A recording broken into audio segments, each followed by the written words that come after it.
Abani everyone. This is Professor Rahh, Professor Emeritus, California State University, Long Beach, former city councilman for the city of Compton and former Compton College Board of Trustees and Compton Unified School District Board of Trustees. We want to welcome you here to the Conscious Corner by way of Community Education Network.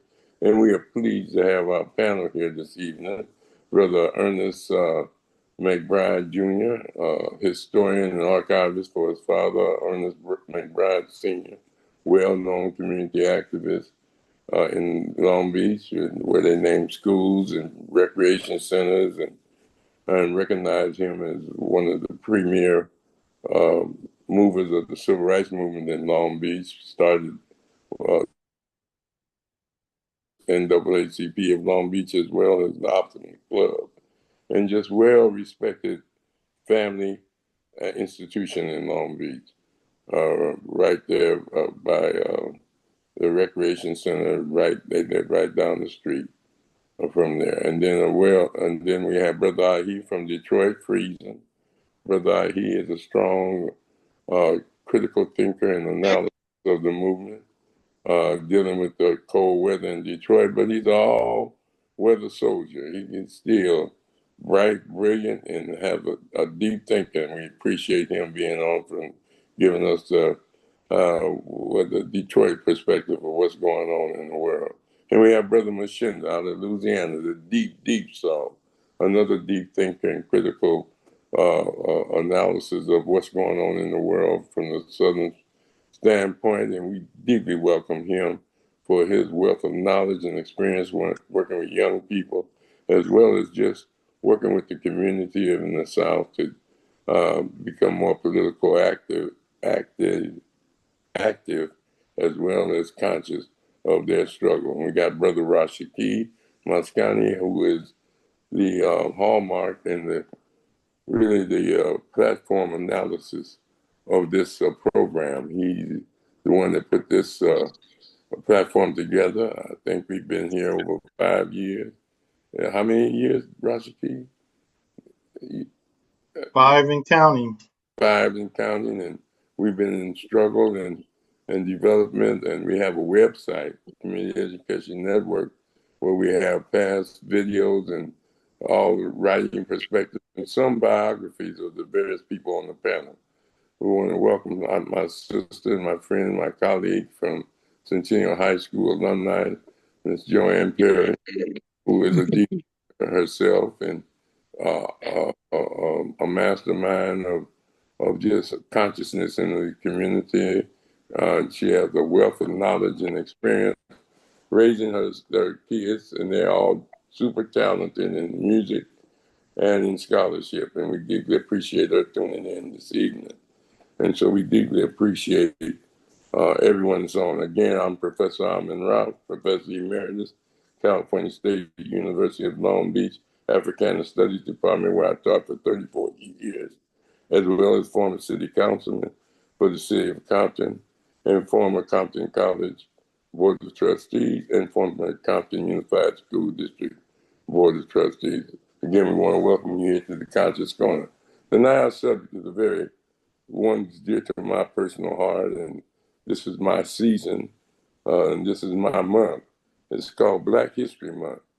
And before I give my analysis, we're going to go around and get everyone else's perspective of what Black History Month means to them, if it means anything, and how they see the relevancy of Black History Month from their perspective, if they think it's relevant.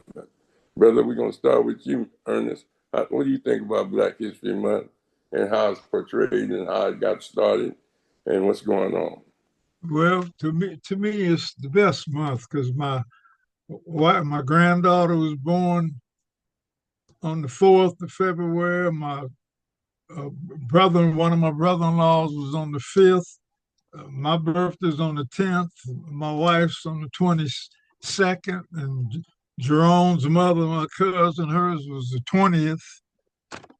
So we really celebrate the whole month. And when they declared it Black History Month many, many years ago, we was happy to see that, and we try to celebrate on it and watch the Black History programs. I watched one last night with Kareem Abdul-Jabbar. He was Mm-hmm. hosting it, and it was telling about all the military guys, Mm-hmm. Congressional Medal of Honors, and how they always tried to prevent them, wouldn't put the black soldiers in on it. And he really gave some good programs that came on. I think it was Channel 501 or something like that. So I watch that. So I try to participate as much as I can and go, and kind of remember the old time because they gave a good program about the Buffalo Soldiers and how that got started. And then they talked about the blacks that had come through West Point, that Clifford, Mm-hmm. how they was the first black graduate from West Point, and then they, after he got out, they kind of dogged him out later.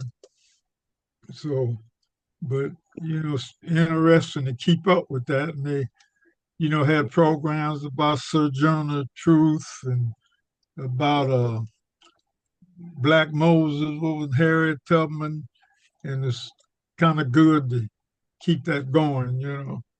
Okay, then good, Ernest. Good enough. Brother Mshinda, what do you think about Black History Month? How do you think about its start, why it started, and what the perspective is, Brother Mshinda? All right, good evening. Well,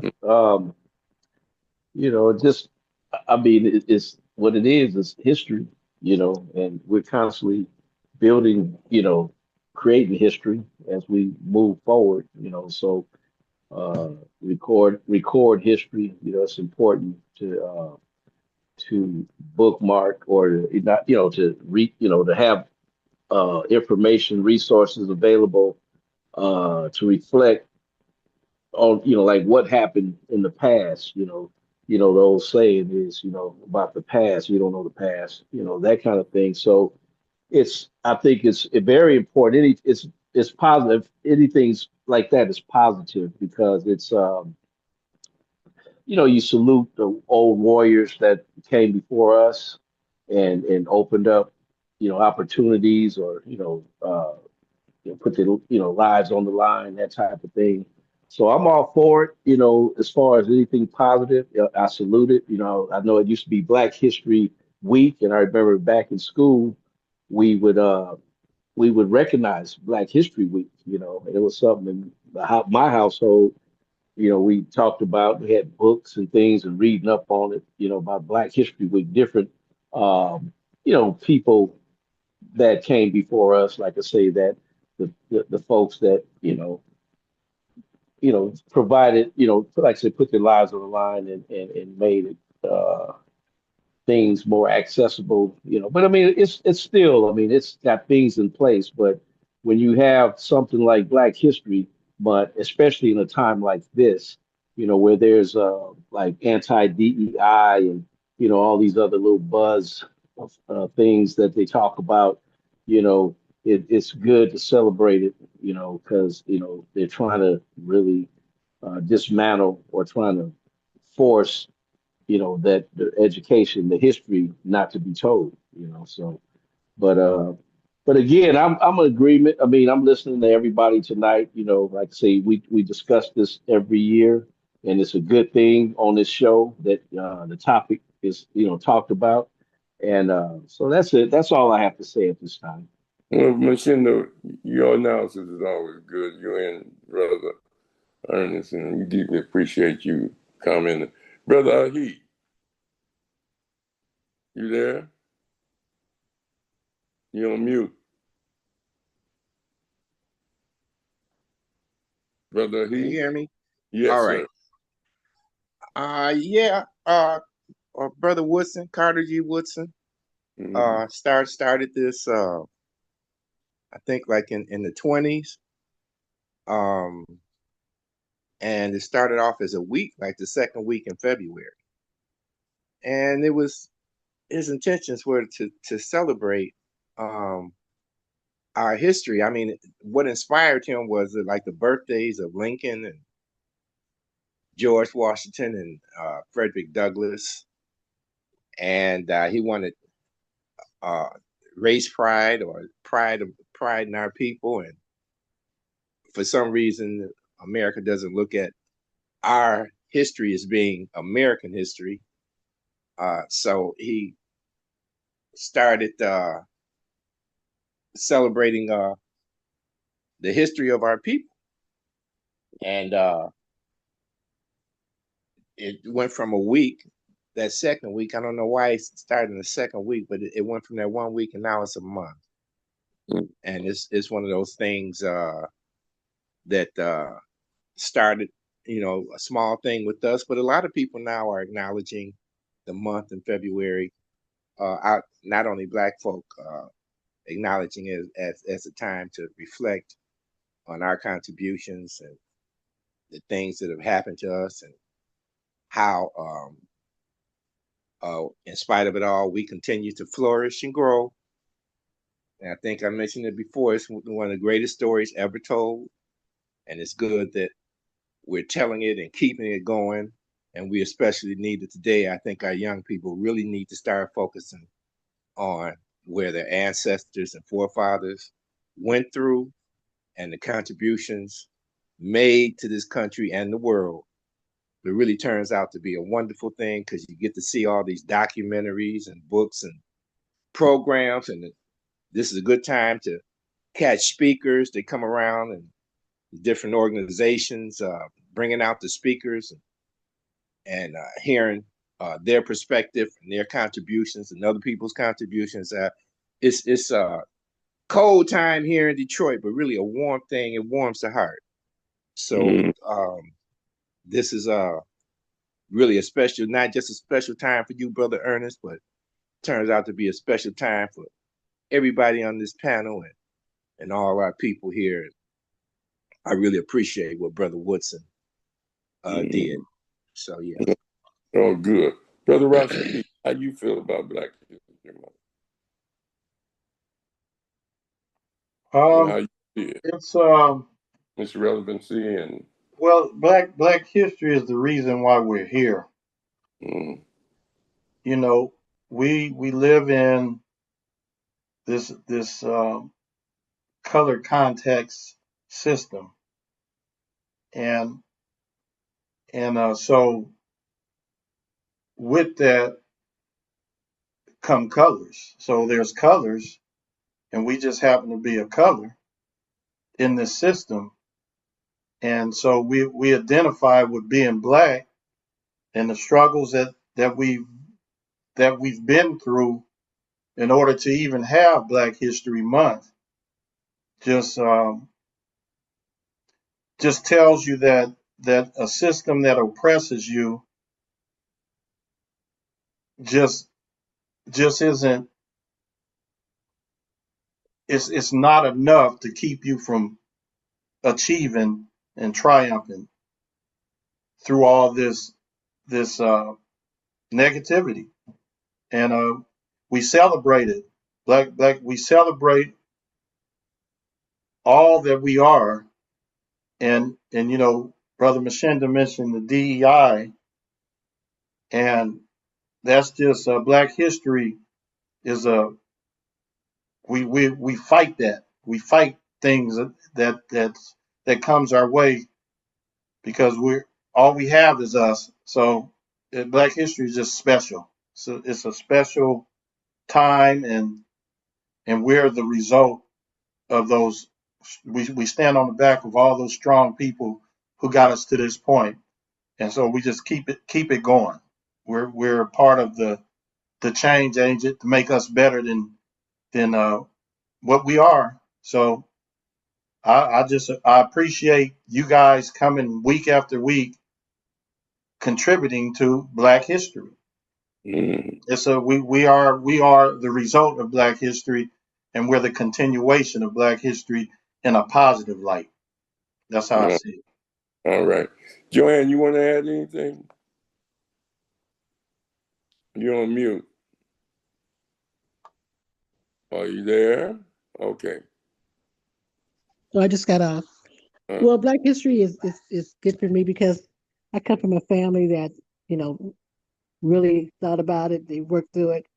My dad was one who actually pressed forward during the time in the 40s and the 50s. And then my son who loves Black history. It's been good for me. I'm kind of like nervous here. It's Hmm. good for me because I've been able to teach my children how important it is to be Black and to embrace that Blackness and to do what they have to do in society. And then I have grandchildren who now are doing the same thing. And then I have great grandchildren now who are doing the same thing.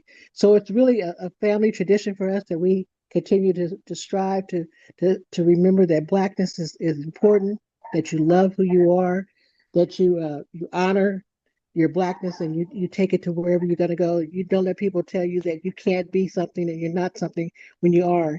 And so I strive and to make sure my kids have already done that and their kids are doing it and now the great grandkids are doing it. So Black History Month to me is very important because my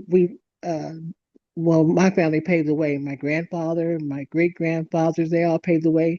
They were entrepreneurs way back when. And so my mom always told us, be proud of who you are, be Black and enjoy it and embrace it. And so it's important. And now here in this century right now with all the things going on, I want to make sure that my children and my great grandkids are really doing what Blackness is and striving towards perfection. So that's it. I'm a little nervous, y'all. Okay. No, you sound good. We appreciate you, JoAnne. It's Mhm. JoAnne uh, um, Perry. We went to high school together, Centennial, for those who don't know it. And I hope she tune in even for some of our other subjects as she develop her own Zoomcast or podcast. But Mhm. listen, uh, you know, it's a one thing to think about Black History Month and to give, our individual perspective, which is needed. That's beautiful. It's a different when you study it, when you study the historiology of history. The historiology is the science of history, how you put it together, why you put it together, which is very critical. Um, I study all the time. I mean, with Dr. Karenga, through college of philosophy, we learn a lot because we read books and we study and we discuss things. And and plus I was a professor of Black studies, so that motivated me to read and to really study the contributions of the great scholars and scientists and individuals that have contributed to our forward flow of history and development. But Black History Month is unique because Carter G. Woodson, when he started in February 1926, he only that, but see, very few people study Carter G. Woodson. Carter G. Woodson didn't really, I don't think he started high school until he was in his 20s, and then he went on and got a PhD from Harvard. But he was relentless in studying our history and bringing it forward because he felt that if I could teach the world about, he came up in a time when they were demeaning Black people, that they were saying that we had no history. And I'll get into that in a minute. And that was not an accident that they taught us that we were savages and did not contribute anything to the development of civilization. And then John G. Jackson, along with Dr. Yusuf Ben Yakanan and Ivan Van Sertima and John Henry Clark and all the great historians and scholars and Jake Carruthers and A.C. Hilliard and all these great scholars began to write and develop information that contradicted the European perspective that we had no history. They even went to the pyramids. They didn't just talk about it. They traveled to Africa and they traveled around the world. Chancellor Williams, who wrote the book, The Destruction of the Black Civilization, who went blind studying, said he didn't go to Africa to study Black history. he went to Europe. And they said, why'd you go to Europe? He said, well, because they stole all our stuff and put it in their museums. So I had to go to their museums to find out about our history, which is a very good notion, The Destruction of Black Civilization by Dr. Chancellor Williams. When you study the science of history,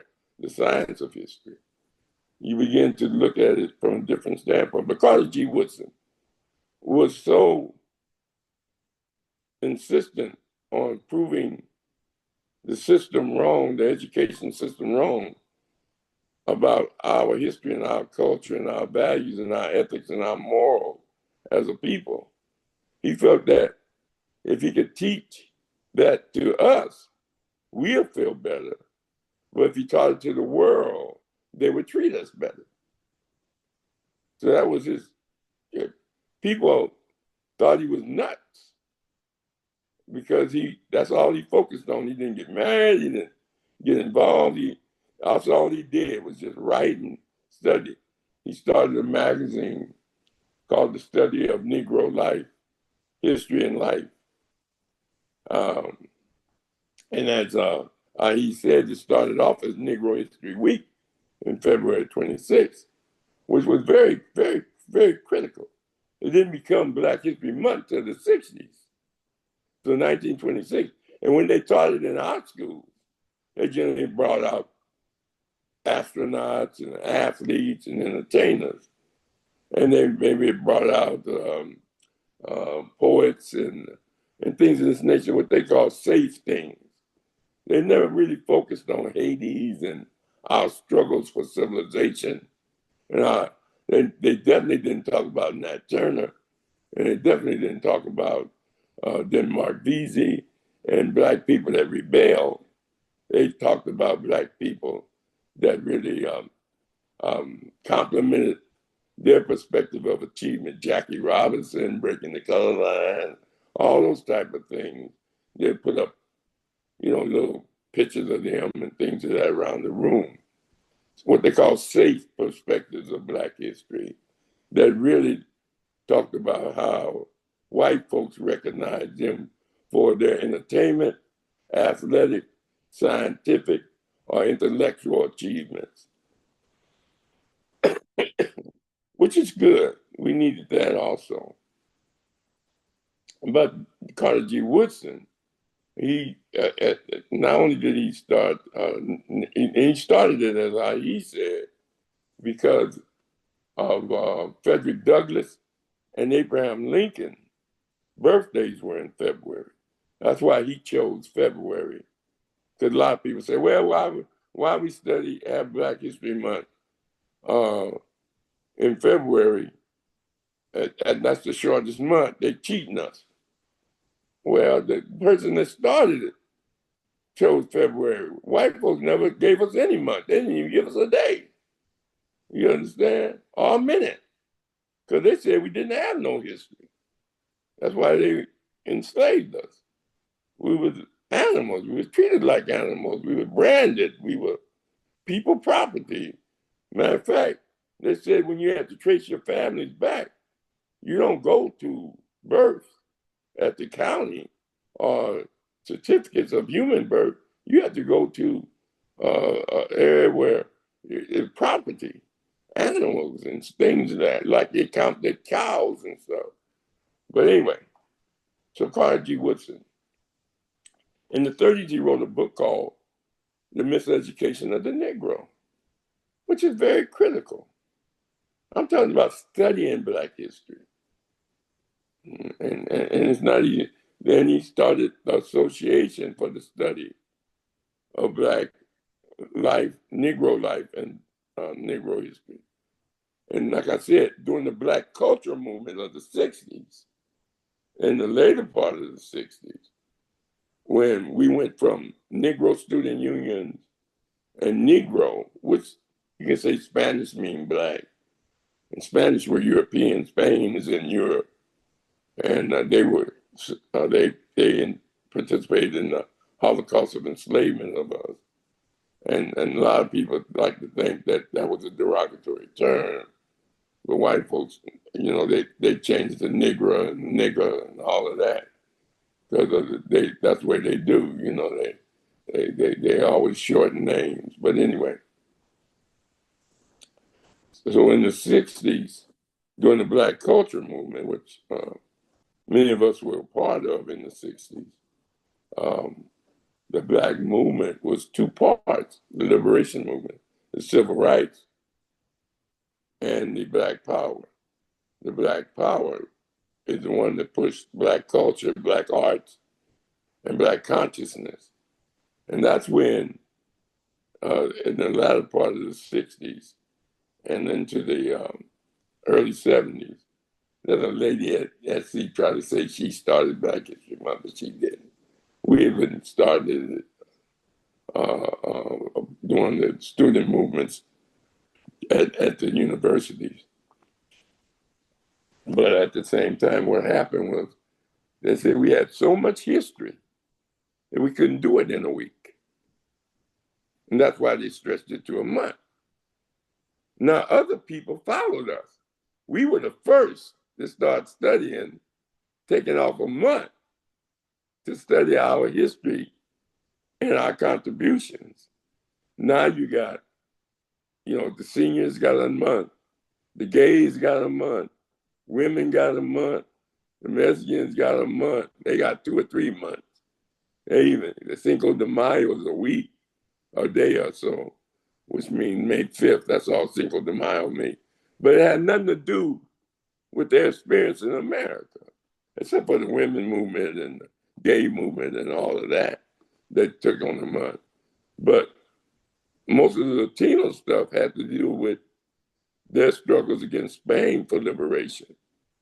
And, but I'm not going to get into that right now. I'm just going to stay focused on Black History Month. So you study it. And so as Carter G. Woodson pushed the Negro History Week and the Black movement pushed it to Black History Month because we had a Black Power movement and consciousness movement. And they just started the magazine, The Study of Negro History, where it was really a series of booklets that came out by that organization Carter G. Woodson started, as well as his book, The Miseducation of the Negro. But the miseducation of the Negro was not only by white people, it was by our parents and our teachers. They miseducated us also because of the people are afraid of deportation and they're talking about terrorism. You should have saw, you read and study our struggle. We've lived under terrorism way before deportation, way before the concentration camps of the Japanese. We have been living under terror ever since we've been here in America and still live under terror. We're going back to the movement. So after that, we've been celebrated every month, but they have a theme every month. The Association for the Study of Negro or Black History, of Black Life and History, they put out a theme, an annual theme. And the theme this year is one that was the culmination. We are studying the culmination of Black achievement throughout the years. That's the theme. I'll read it to you. It says, let me get it. The 2026 Black History Month theme, designated by the Association of the Study of African American Life and History, and it's ASALH, is a century of Black history commemorations, marking 100 years, started in February of 2026, and now it's February of 2026. That's a 100-year celebration first observance was in 1926, focusing on the impact of these celebrations of shaping identity. Remember that, shaping identity, fostering pride, and advancing equality, while also honoring the struggles and triumphs of Black labor and Black activism. And then they got a video that come out. Now, let me just say this to you. Sometimes I used to teach, I used to go to school. Rashaki had me speaking at Centennial for almost every year. And it was predominantly Latinos that I was speaking to. And even when I speak out to white groups, I say, you may not know it, but you celebrate Black history every time you turn the light on. Because it was Lattimore who created the filament to go in the light, to make the light stay on. Thomas Edison just invented the bulb, the light bulb, but he couldn't make it stay on. So, but it was the brother I just spoke about that created the filament that goes in to keep the light shining. Second, every time you driving in the car and stop at a red light, you celebrating Black people. Morgan, who created the red light and green light and things of this nature, the first signal, light signals in America. Every time you eat candy, there's Moshe who developed the refining of sugar to get it to the point that it wasn't toxic. And that's why you have refined sugar today. It was because of this brother. Every time you go into 7-Eleven or PM and buy potato chips, the brother created the potato chip. And then I went on and on and on. And then I say, whenever you get heart surgery, William Hale. Whenever you get a blood transfusion, you're talking about Charles Drew. So I would tell them that you're indirectly celebrating Black history, but you don't know it because we don't study. Sometimes we don't study, and people never taught you that. You understand? And so, but going on, the critical thing is that Malcolm X, I studied with Dr. Karanga, who most people think is one of the most brilliant minds within our history and within our culture and struggle, who created the philosophy, which I'm a student of since 1979. I've been studying it. And that's the study of the best of African thought and practices and sensitivities and an ongoing exchange with the world as far as that philosophy is concerned. And anyway, Malcolm X, by way of Dr. Karanga, says that one reason we study history is its lessons. Remember, Malcolm said that the history is the best science that rewards our research. That's one of his key comments and quotes. And it's life lessons. And as you study Black history, you learn the mistakes of the past and the successes of the past. And so that's why Malcolm and others look at one of the key elements of why we study history is to get life lessons and lessons of how to be a better person and how to learn from our parents. Because there's different parts of it. There's written history, there's oral history, and then there's lived life history. Your parents may not have written down their history, but their life is a history. And how they lived and how they treated you is a part of your history. Everybody have a history. I'll get into that in a minute. Then Garvey said, the second Malcolm first lessons, Garvey said, to absorb the spirit of possibility. What did Marcus Garvey mean when he said that? According to Dr. Karenga, he meant that what humans have done, they can do again. What they've done in the past, from building the pyramids, being the first doctors, women being the first architect, creating the first wheel, the first fire stick, controlling fire. That's why you have microwaves today, and that's why you have ovens today. That's very critical for you to understand that we can do it again. Creativity has not stopped. That's why John Johnson, when he started Ebony and Jet magazine, he went and borrowed some money from his sisters and relatives to get it started. Barry Gordy borrowed from his family to get his empire started, Motown. And that's very critical. We talking about successes. There have been many businesses that failed, but you focus on the ones that won, that were successful, to learn from them. But you also focus on the ones that failed to learn from them, so you don't fail. You understand? That's why all scientists say every experiment is a success, even if it don't work out, because you learn what didn't work.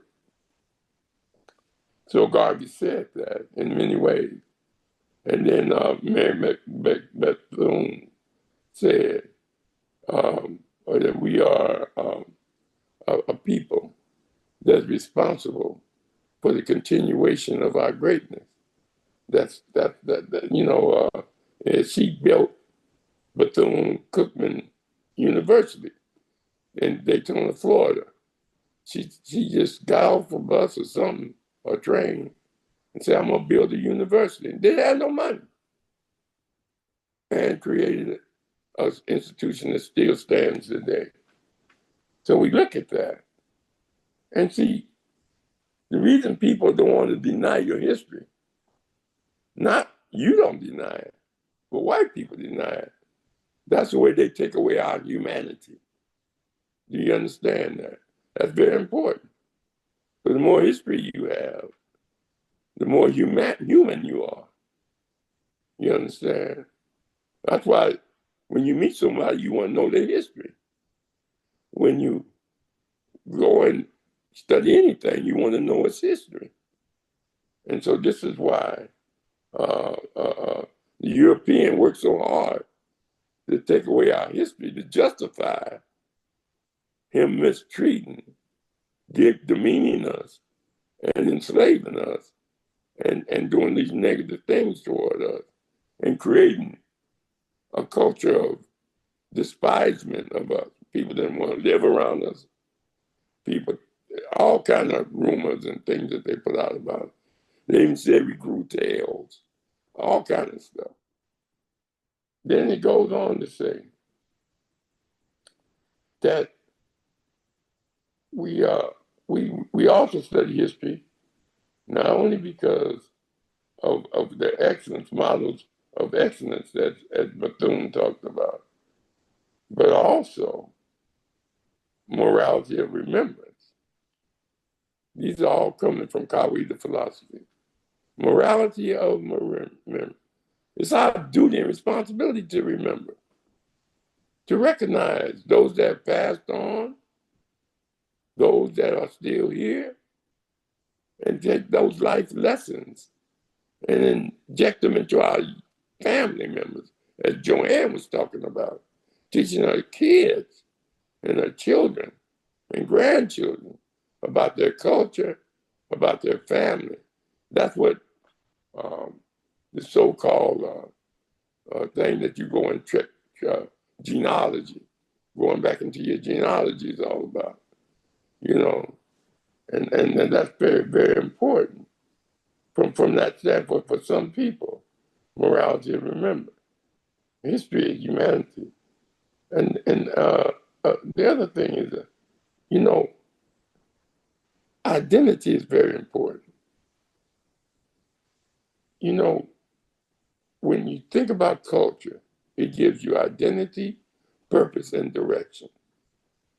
If now many of our people have accepted America as their identity, so they try to be better Americans, which is okay.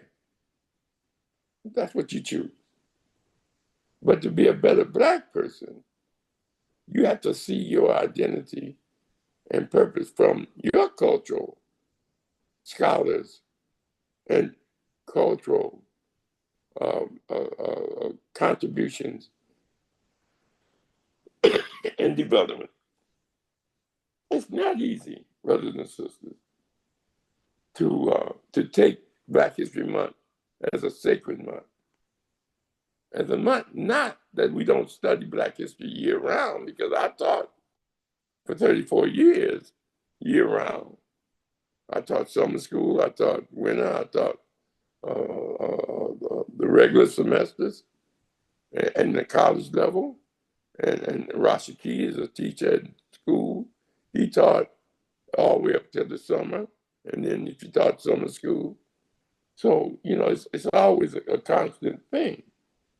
But the most important thing is that we learn the science of history and why. It's not just you tell your people about historical events and personalities that give you identity, give you humanity, give you role models to emulate, and progressive corrections for mistakes. That's very important. Once you know who you are, it don't matter where you are. The struggle is a continuous one about our freedom to be ourselves. And being ourselves means our African cultural, ethnic origin of existence. The anthropological science of the Black identity goes all the way back to the anthropological origin of our existence. When you go to the La Brea tar pits and you dig up bones, they have no problem telling you the history of the dinosaur, the caveman, and all of the origin of prehistoric civilization. And you accept it. When you go to Africa and you dig up bones, like right now they got mummies at the museum. Most of them out of Egypt. Those are grave robbers. You go in there and, the white man's a trip. He go in the pyramids. Those are tombs. That's where people are buried. He don't say he's going there looking for treasures and diamonds and gold. He going in there looking for anything that he can make money on. So once he take the diamonds and gold, he said, well, let's take this body and put it on tour and charge people to come see it. You understand? He's a sick puppy. He's a really sick guy. But he won't put it in the context that he's grave robbing. You understand? Sacred places where people are born. That's what pyramids were for.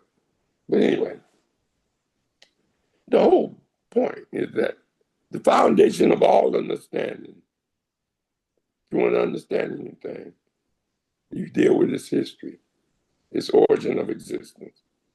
And our origin of existence is the continent of Africa. I ain't talking about where we're born.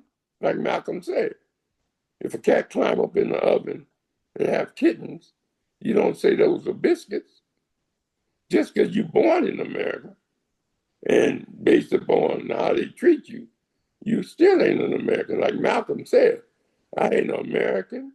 I'm not a Democrat or a Republican. I ain't even an American and got sense enough to know it. But anyway, getting back to the points that we're trying to study, and that's the history of culture and values and ethics and morals. Where's these morals? Where's religion come from? Where was the Ethiopian Coptic Church, one of the first churches on earth? Ethiopian Coptic Church.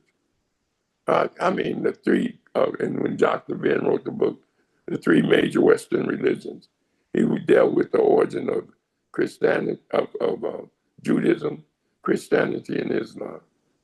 Judaism is the First Testament, Christianity is the Second Testament, and Islam is the Quran. We call them the major Western religions because millions of people are in both of those, all three of those religions. And they're all over the world. There are the sub-religions. You know what I'm saying? You had people worshiping lunar gods, all kinds of gods. God at one time just meant a person of knowledge. That's all it meant. God of all, people that had unique thinking qualities to move civilization. So they deified them. Gods used to walk around on earth. They went in the sky and things of this nature. And as Dr. Ben always said, people create gods. Gods don't create people. People create gods. And so those are, but that's a different argument. I'm not saying there's no creator, and you can call him Jesus, you can call him Islam or whatever you worship. They're all the same. You're giving them credit for being the creator of life and things of this nature. And there's nothing wrong with that. Nothing wrong. The oldest historical book is the Holy Bible, the most read historical book. That's a historical book. You understand? You tell the way it was written and translated 3 or 4 times. And there were 200 biblical books before the Holy Bible. You understand? But I ain't gonna get into all of that. You understand? Because I don't want to lose you. You understand? Especially, hey, you understand? Y'all put me on the cross. You understand? Nail my hands and crucify me. You understand? Say you don't, thou shalt not kill. You understand? But I understand that. I'm not gonna get into all of that. But studying opens your mind to the reality of life and the reality of aspects that we're going in. So I'm going to stop now and see if there's any response. We're going to start with you, Ernest, and respond to my comments. Well, you kind of hit up on something that's always with me about God, and then after all these years, for myself, I just boil it down to there is a creator out there. Now, whether you want to call him God or Muhammad or whatever, So I think, because I can't say so many religions, because like I grew up under Christianity, but then I thought once I heard a little bit about Buddhism and some of the other religions, if they was here before this one, why are we saying this is the right one? So I just put it up in my mind, there is a creator out there that maybe created life, and that's where I leave it.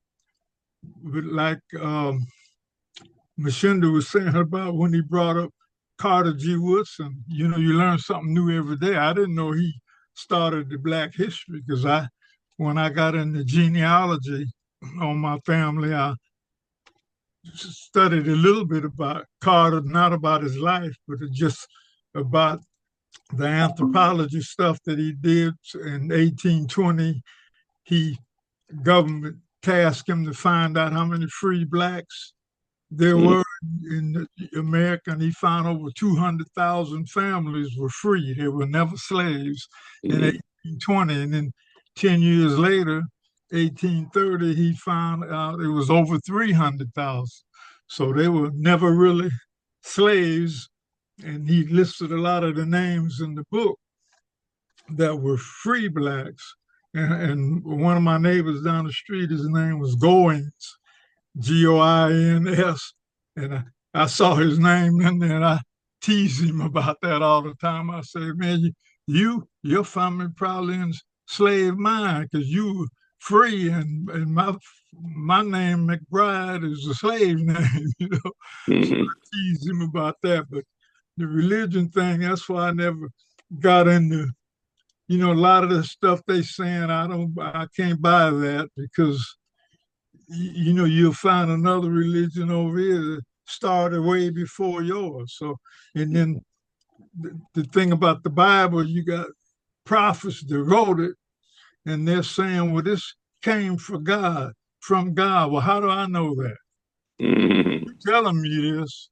A preacher, he's sitting there telling me this about this book, but I don't really know if that's true or not. And then those lost tablets, they never come out with that, you know, printed those lost books that they supposedly found.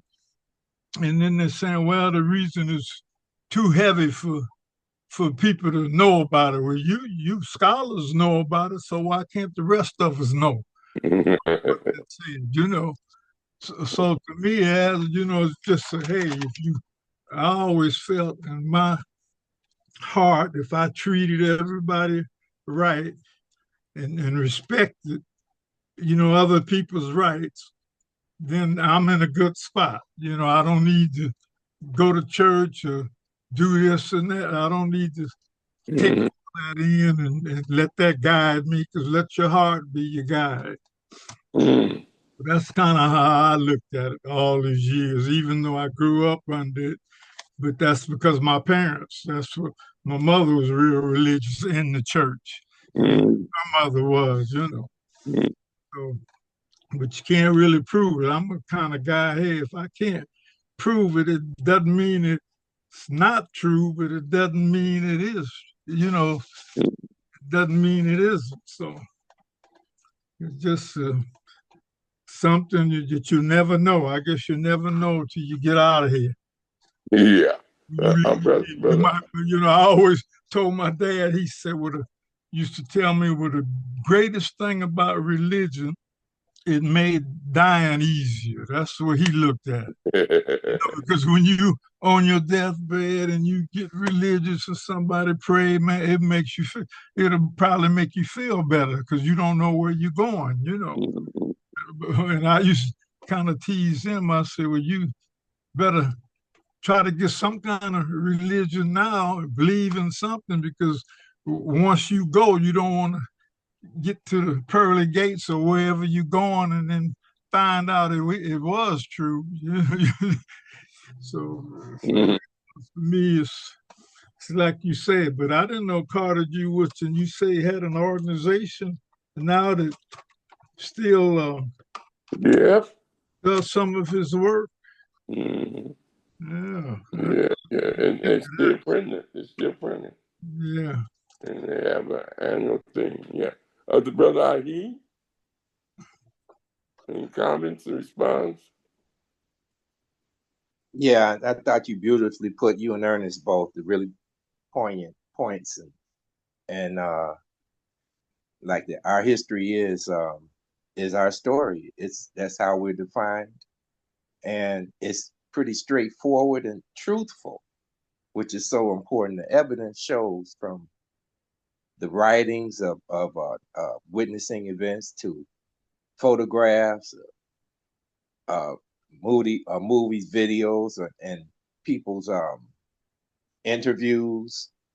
Uh, it's pretty straightforward and it's pretty truthful. And Mm-hmm. we were indoctrinated in our educational system, and still are being indoctrinated. Mm-hmm. Nothing is truthful. It's always something left out or a straight out lie. Mm-hmm. And we grew up with that. And being indoctrinated like we are, it's difficult for people to get away from that, standing in the way of their own liberation. Uh, the way they think, and eventually how you think is how you act and how you move. Mm-hmm. So I'm thankful for this month. As you said, it's year-round thing. We're always teaching, we're always learning, but here we're putting an emphasis on it. And I'm thankful for that. I'm thankful for the truth, to be able to look at my people and how great we are and the contributions that we make. 30 million, 40 million people influence the world. And despite the many efforts that the people here put into holding us down, look at the contribution. We are a great people, and it is important that we know these things.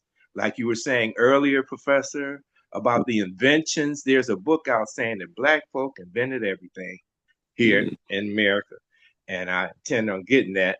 But not only from inventions, but from the spiritual standpoint, we say, Ernest, you would talk about religion. We saved the white religion. They were so sterile; they didn't know nothing about the Holy Spirit and the Holy Ghost. They were like getting ready to be passe. We were the model for about how to get that Holy Spirit. Saved a lot of the white religions. So, and the Coptic Church still exists. And I don't know why people are running over there to Palestine. They should be going to Ethiopia, where the oldest church in the world exists right now. That's where the history is, if you want to talk about being close to God. So, yes, our history. That's what Dr. Ben said. You won't go to heaven, it's in the sky, but they bury you in the ground. Take that. You go the wrong direction. You know? Yes, sir. My doctor said Ethiopia is the motherland. Every time you went on vacation, you say it's going to the motherland. Yeah. Brother Mshinda, you still here? Brother Mshinda? He may have stepped out, I'm not sure. Rashaki, you have any closing comment? Yes, it's extraordinary, the things you guys bring up and talk about. Ernest was saying he didn't know if these things are true or not when it comes to religion. I always go to a quote by Ziggy Marley when he was with the Melody Makers when he was younger. And they had a song called What's True. And he said, there are many stories, both old and new. What is true? And that's I think that's very significant, because when you're studying history and you find out these things, it seemed that the Black history is most accurate and true. Then you have these other stories that's being told. It don't seem believable, at times. But I would say, gathering from all of the information I've been taught and heard all of these years, that Black history is the closest to human history, because the humanity is shown in all aspects. And then we have this other entity that runs around here that tries to destroy everything in its sight. And that tells you that whatever that is, that's not human history. That's demon history. So I think black history is human history, and very significant for the continuation of life versus the trying to get rid of life and trying to get rid of the source that all life come from, which is black. So it's very, very interesting sitting with you gentlemen on a weekly basis, talking about the greatness of us. And it's a beautiful thing. And it all started for me when I met Professor Rahh back in the late 80s, or I think it was like 89, something like that. And I've been having a successful life ever since. In my opinion, as far as enlightenment, Mm-hmm. So that's what black studies do for me in black history. It's enlightenment, and it gives me incentive to do what I do and to Yeah. become better than what I am. And hopefully that's what's happening. Yeah. But see, Yeah. the That's universe. why I love this program, because I didn't get that opportunity coming through school to attend the Black History class. I never been in it. I just got a piecemeal from hearing Malcolm back in the 50s, and then some of my buddies here, Earl Satchel and Zahid, and guys that were Muslims. You hear piecemeal from them because a couple of them had their kids run on my track team, and then I hear kind of piecemeal. But that's why I love this program, because I'm getting a learning Mhm. session here, where a lot of things I missed out on. Yeah, but you contribute also to our learning. But let me just say this. The university is supposed to study everything that they possibly can. They got all kind of majors at the college, all kind. And a science department, they got about 5 different majors or 6. In the history, there's different concentrations of history. In literature, there's different majors, different perspectives. In education, early education, childhood education. You understand? But when it came to us, we couldn't study ourselves. They didn't want us to study ourselves because it empowers you to not fear them, to not see yourself the way they tell you you are. You formulate your own self-determination. You learn to think, as Malcolm said, and you see the world different. You develop a liberation mentality. Even though you may be in an oppressive situation, you're still free because you think freedom and you see freedom. Our people who were chained and bound and whipped and tortured to pick cotton and to pick and to do labor for this system for 100 years, saw dogs running free, saw horses running free, saw wild animals running free, saw birds running free. And they asked themselves, what the hell am I doing in chains? So let me struggle to get out of them. They don't want to teach you that. See, our people lived this. Nobody wrote them a book. They separated them so that they couldn't even talk to each other. You understand that? If you came from the same language group, you were sold to a different plantation. They didn't want you congregating. But we still fought and struggled. And the white man tried to tell you he freed you. He don't tell you about Haiti. He don't tell you about Nat Turner. He don't tell you about Harriet Tubman. He don't tell you about Denmark Vesey. He don't tell you about John Brown. He don't tell you about the black people and even white allies that contributed to our freedom. And Indian, Native Americans. That's where the Seminoles come from. They mean runaways. Okay? I mean, it's just a beautiful thing once you get to study it. It opens your eyes. Professor Rahh, Yes. Brother Barry's here. He want to make a contribution. All right. Go ahead, Barry. Barry? Wonder what happened. I just talked to him. Hello? Yeah, Barry, go ahead.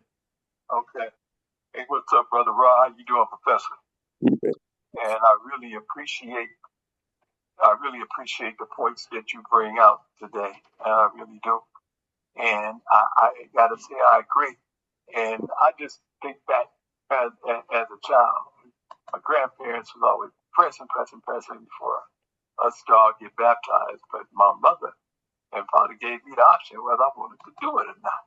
Like, no, I don't want to do it because it just didn't make sense for the other things that they exposed me to. And the darndest thing about it, and into the religion part of it, is that, they got here and they quoting all this stuff and this and that.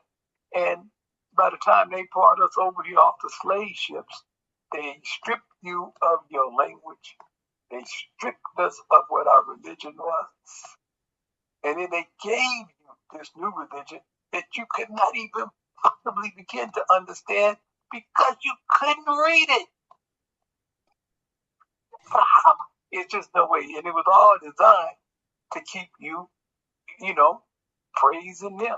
And that's why every time you walk into a place in church and I look up and have to see a big image of a white Jesus, it just don't sit right with me. But all of that was all designed to keep you under control. And as I talked about, that's what this is. Once you enter into the confines of the universe, this thing ever, and this point is well taken, it's like a million different disciplines in science and 7, 8 different disciplines in the concentration of history. But one of the best things that ever happened to me at the university is that I took a couple of religion classes, comparative religions, and it just kind of broke it all down. It's like, wow, and you get to understand it, what it is and what it's really all about, and that it was really, a mix of control, especially when they were breaking down the concepts of heaven and hell. And that was a part to pacify you, to make us believe, well, I'll catch all this hell while I'm here, and we get mistreated while I'm here, but that's all right, because when we die, it'll be better. Which is crazy, because as the minister once said, Mr. Freckle once said, he said, heaven and hell are two conditions, and both of them is right here on this earth. You gotta wait till you die to enjoy it. But that's just the way they want to do it. It was just another facet of control. And once people get to understand, to begin to free ourselves, that's why I got so much respect for Carter G. Woodson. And once we get to understand and study our own history, and get to truly know thyself, it really liberated your mind to really move you toward being free. Is there a higher being? Most certainly it is. But it's not the way that they told it. And when you take those other religion classes and read it from their own books, it tells you that. They just don't talk to you about it. And it's just the amazing thing. So I appreciate the topic and the conversation this evening, Professor Ron. I really appreciate the perspective that you brought, because it just made it easier to comment on. And I'm in wholehearted agreement. But I just tell people, read a book, study yourself. And sometimes it's difficult for us because they done had 450-year head start over indoctrinating us with other stuff. My mother right now is at a rehab hospital, and usually a lot of people from her church go on certain days, and I always don't like to go that day because I don't feel like having a conversation. And then they'll say something to me, well, you tripping off the wrong thing, bro. They tell me God ain't got no color. I heard, really? And then I say, well, how come he's white on your windows? If he ain't got a color, change it. And then they want to tell me I don't believe. It ain't that I don't believe. I just don't believe what they told you to believe.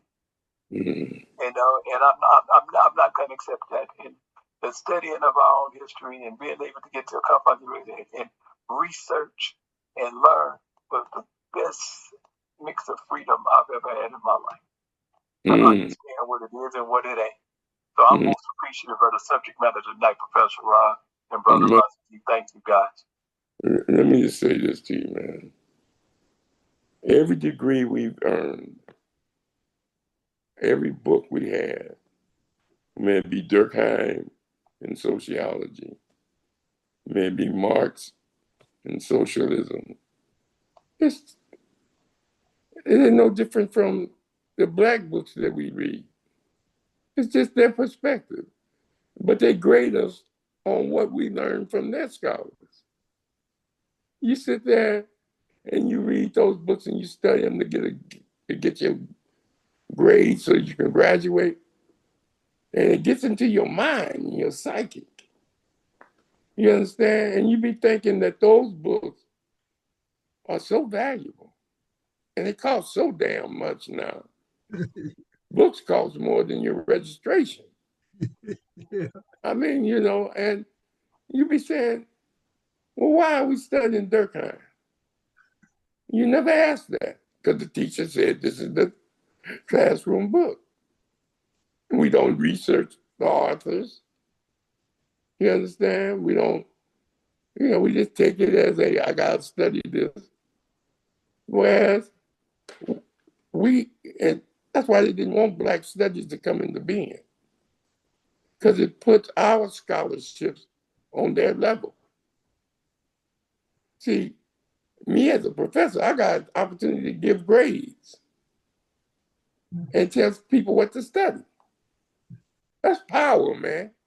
You come in my class, you gotta listen to Farrakhan. You're gonna look at a video of Malcolm.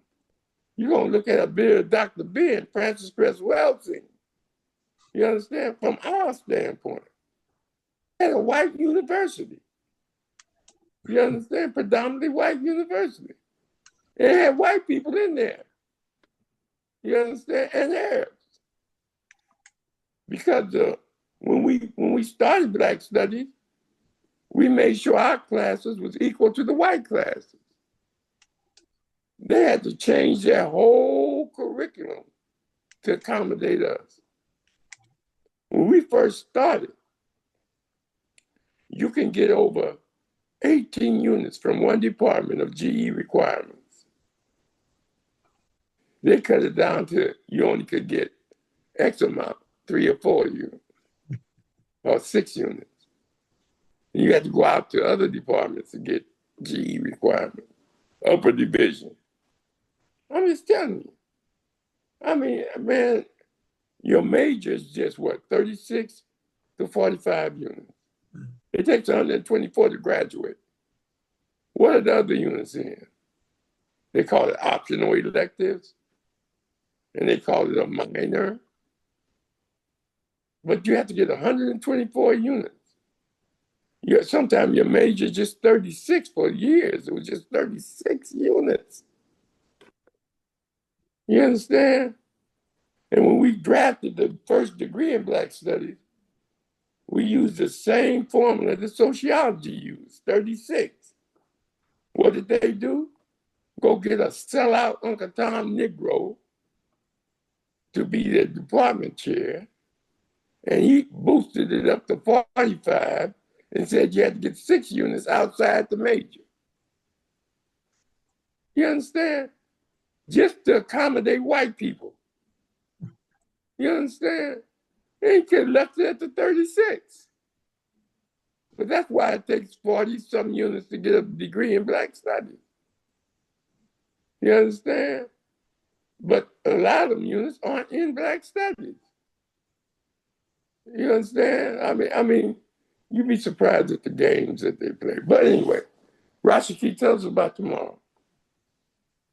All right, let me show you. Let me show you. Gotta share the screen.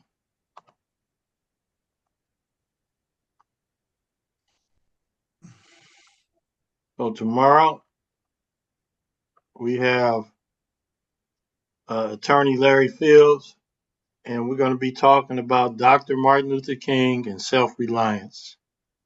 That's the topic for tomorrow. And then on Thursday, Shaka Man wasn't able to come last week, so we scheduled him again for this week. So we're going to have Shaka Man All right. on the Roots Reggae Reasoning session. All right. All right. All right. Well, hey, I want to tell everybody, deeply appreciate comments and perspectives. And we love all y'all. And we're going to keep on pushing, keep on moving, keep on studying, and keep on teaching. Each one teach one, as Rashaki say. I heard that song, Each One Teach One, that you wrote. Oh, yeah. Yeah. All right. All right, then you need to play it when we start. You did. All right.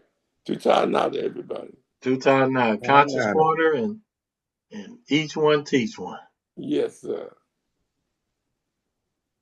Black history.